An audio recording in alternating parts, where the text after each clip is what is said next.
In a quiet corner of a small village barely marked on the map, stood an old wooden house with a garden filled with the scent of jasmine and wildflowers. That's where they lived. 3 unlikely friends: Luna, a young gray tabby cat with striking green eyes; Sora, a thick-furred orange cat who moved like a slow-burning flame; and Milo, a golden retriever puppy who always looked like he had just woken up from a sweet dream. That day, dew still clung to the leaves when the sound of tiny footsteps echoed from the house. Milo came out first, as always. His little tail wagged excitedly, tongue out, and his round eyes full of hope. He looked around and barked softly. "I just know today is going to be a big day," he mumbled in his adorable puppy voice. "I can feel it in my paws." Up on the windowsill, Luna yawned wide. She leapt down gracefully, her fur swaying in the morning breeze. "You say that every morning," Luna replied in her calm voice. "But usually your big day ends under the mango tree, chewing on a stick." "Not today," Milo said eagerly. "I have a plan."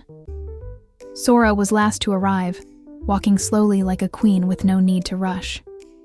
Her orange fur caught the sunlight, making her look like a creature from another world. "I'll come only if it doesn't involve mud or fish ponds," she said coolly. Luna glanced at them both. "All right, what's your plan, Milo?" With his chest puffed out and a voice full of conviction, Milo answered, "We're going to find the stargrass. It's a plant that supposedly grows deep in the forest, and whoever finds it will discover who they truly are." Sora raised an eyebrow. "That's just a myth." "But you're curious too, aren't you?" Milo teased. Luna blinked slowly. "I know who I am. But sometimes, it's fun to pretend we don't." And so their journey began. A puppy filled with grand hopes, a mysterious orange cat with a guarded heart, and a tabby who kept more secrets than she showed. Their journey started through a field of tall grass that led toward the edge of the forest. Thorny bushes acted like natural fences, and strange birds called from far above. Milo, clumsy as ever, kept getting caught in the brush or slipping on the wet ground, but his spirit never wavered. Sora walked slowly, making sure her fur stayed clean. Luna? She moved like a shadow, silent and precise. As they crossed a shallow stream, Milo paused. He stared at his reflection in the water. "Sometimes I wonder," he said softly, "why I'm not a cat too." Sora turned. "Because you're way too loud. But I want to leap as high as you can." Luna approached and said gently, "And we want your joy. That's why we walk together." For the first time, Milo was quiet long enough to truly think. Deeper in the woods, they came upon a strange patch of land. The grass grew thin, and the air felt heavier. That's when they heard it. Not a human voice, not an animal's either. It was like the earth itself was whispering. "Do you hear that?" Milo asked, ears stiff. Sora sniffed the ground. Strange, like a pulse. Luna placed her paw gently on the earth. "It's a heartbeat." Suddenly, from the bushes emerged an old civet. Its fur was patchy, eyes dim yet piercing. "You seek the stargrass?" it asked. "Yes," Milo replied quickly.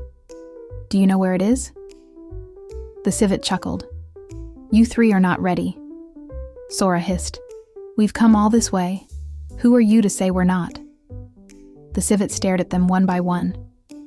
"Because you still walk to find, not to give." Luna went silent. Sora looked confused. Milo, as always, frowned. "What does that mean?" Milo asked. "Ask the ground," said the civet, before slowly vanishing back into the brush. As night fell, they rested under a great tree. The wind grew colder, and distant howls echoed through the dark. Milo shivered. "We won't be attacked, right?" Sora, already half asleep, murmured, "If something hungry comes, let's hope it picks you." Luna laughed softly. "Don't worry, Milo. We're together." Then, a low growl came from the bushes. Yellow eyes glowed in the dark. A large stray dog emerged, gaunt, wild, hungry. Sora jumped onto a branch. Luna stood her ground. Milo placed himself in front of them, his body shaking. "You won't touch them," he said, voice trembling. The stray approached, then stopped. It stared long at Milo, then slowly backed away and disappeared. No one spoke for a long moment. Finally, Luna said, "That was remarkable." Sora climbed down slowly. "Maybe it saw your courage, or maybe it pitied you." Milo swallowed hard. "I couldn't even move." "But you stood in front of us," Luna said. "That's enough." The next morning, they came upon a small clearing unlike any other. In the center stood a single glowing plant. It didn't shine like a lamp, but breathed, alive, warm, peaceful. Milo stepped forward slowly. "Is this it?" Sora nodded, her eyes soft. "It's real." Luna stared at it a long time. But not everything should be picked. They sat around it. No one spoke. Just the wind.